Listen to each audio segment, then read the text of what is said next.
total of about 350 Ugandans who have flooded our offices. The whole of last week we were very busy. These people have been complaining about one Ugandan who was operating a tour and travel company in the names of Christian Asimwe, aka Don Chris, a 32-year-old Ugandan national who owned Pinz and travel, orchestrated a large-scale job scam, defrauding Ugandans with promises of high-paying jobs abroad, primarily in the UK and Canada. The number of Ugandans that have raised complaints has now reached 350, and the total amount involved now is averaging about 1.4 billion Uganda shillings. Don Chris, or Christian Asimwe, left the country on 20th of June through Malaba border. He left through Malaba border. But my appeal to Don Chris, wherever he may be, is we have listened to only one side of Ugandans who are complaining. Why don't you also avail yourself? We listen from your side, because you could be right. We have listened from Ugandans complaining. Some of them could be telling lies.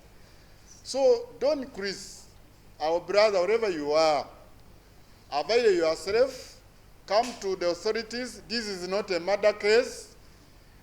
We all know that sometimes visas are problematic at the Canadian embassy or UK embassy. Come and explain.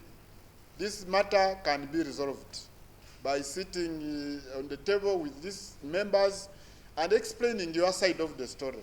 But now I believe we are being unfair to you, Don Chris. We are being unfair to you because we are not listening to your side of the story. We want to listen officially from your side of the story. Tell us whether these people are telling the truth or not. We have for sure seen about 7 Ugandans who have gone to abroad using Skypin 7. I saw Netherlands, some people went to Netherlands, some people went to Dubai using Skypins. So maybe he was doing a good job. But we just want him to come and explain, sit with us and explain. It does not mean that tours and travel companies are doing a bad job. They help. But one thing I need to emphasize to Ugandans is that there is no company, there's no tours and travel company in Uganda that is licensed to handle American or British visas. It is not there. We don't have this tour and travel company primarily formed to handle Canada, to handle UK, to handle America, to handle luggage bank. No, we don't have such a tour and travel company. The tour and travel companies that are registered in the country are doing generic work for all countries. So I want to caution my brothers and sisters out there who are struggling to get their little money and then ending up just donating it to these people without carrying out due diligence. We have on several occasions actually, told people that before you engage in a company, either to take you out for a job or to take you out for tourism or for whatever reason, first approach the Ministry of Internal Affairs or the Ministry of Gender and Labor. First of all, to ensure, is this company registered? Yeah, this is registered or it is not registered. Is it legally operating in the country? Let us have this information. Don't just be excited by promises of high-paying jobs. Some of these Ugandans actually left their jobs in Dubai because they have paid, they have receipts of this nature. They have receipts, they have been paying between between 5 million to 20 million. I am told the jobs in Canada, they were asking for 20 million, and so many people, over 200 paid 20 million each. That's about, I think, 4 billion shillings already. And they paid this money, and they have been waiting. Some of them resigned their jobs in Dubai and came and waited down here with promises of now going to Europe and America. Ladies and gentlemen, Ugandans out there, let us be careful. Some of these people got loans. There are ladies who got, who sold their property on Integrity Road cheaply to pay for these visas, these work visas, to go to work in Canada. They sold the property.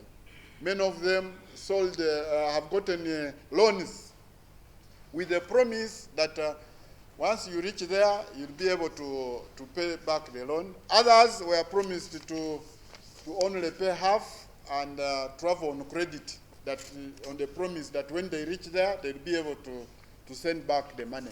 Now that is something that was new on the market of job hunting, and it really took Ugandans by surprise by telling them that you are going to travel on credit by paying halfway.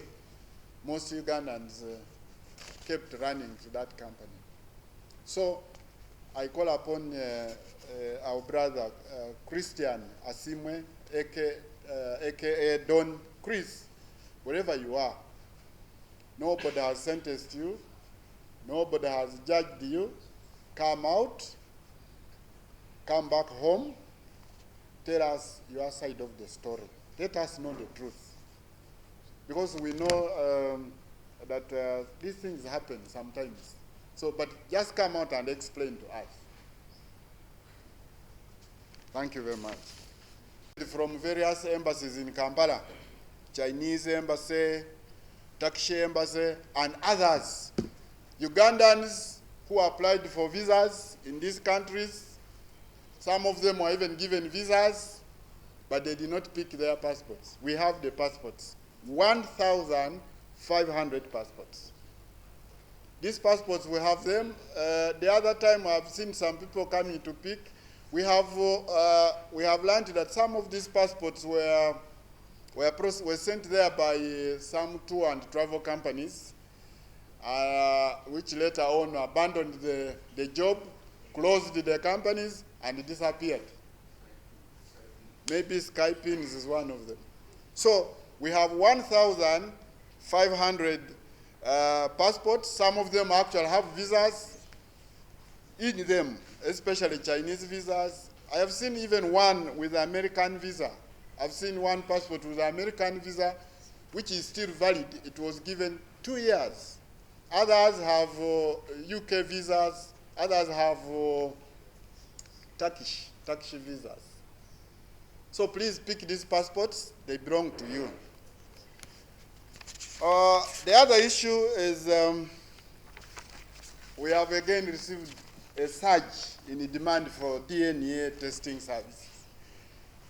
We have experienced a recent surge. Just last week alone, for DNA services, we got 94 cases, just in 3 days, recorded, and 95% of these are men who want to find out who want to carry out paternity tests on their children, but we also have some women. 2% of these are women who want to do some DNA on their children.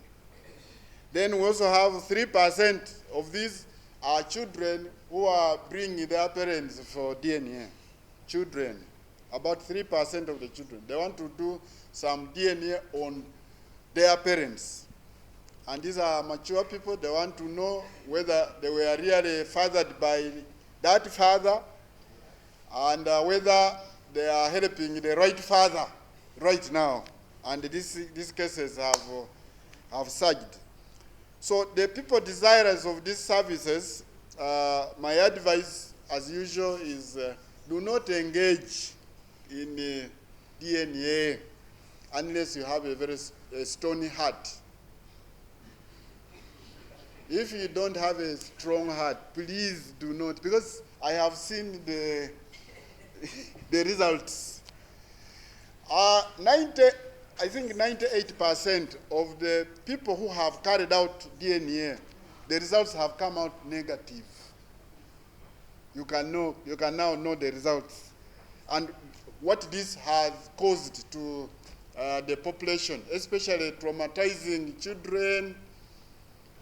I would advise that for men who are desirous of carrying out these paternity tests, to do it maybe when kids are still at a tender age, very young, in hospital or at birth, instead of waiting. Because now these children, some of them are of age, others are. Now supposing you find a kid you have taken care of up to the age of 15, and now they tell you it's not yours. Just imagine what is going to happen. So I have always said this, that take care of the children that your wife gave you, because the others are also taking care of yours somewhere. I have always said this. Yes, because it is going to cause your problems. I have had people almost killing each other because of these issues of DNA. But for those who cannot avoid it, our lab in Wandegea charges $100 per sample, and they normally take samples from 3 people, from the father, the purported father, the alleged father, and the alleged mother, and also the alleged child. They take samples from 3. So these are not poor people who are doing DNA. And in any case, why should a poor man do DNA? For what reasons? This DNA is done by rich people, because it is $1 million shillings at least to carry out DNA. So our lab in Wandegea is open for those who can't avoid it. But if you can avoid, leave it, and you die in peace. So applicants are advised to visit our labs in Wandegea, but some of the applicants are complaining. The media team is always at the DNA lab, snooping. For those who go there for tests, please don't scare people who are going to do the DNA in Wandegea. The cameramen are somewhere there, especially looking out for the prominent people who are going to do DNA tests. Please, give people peace. Those who can't avoid it, give them peace to go and find out the truth. Let them die with their problems.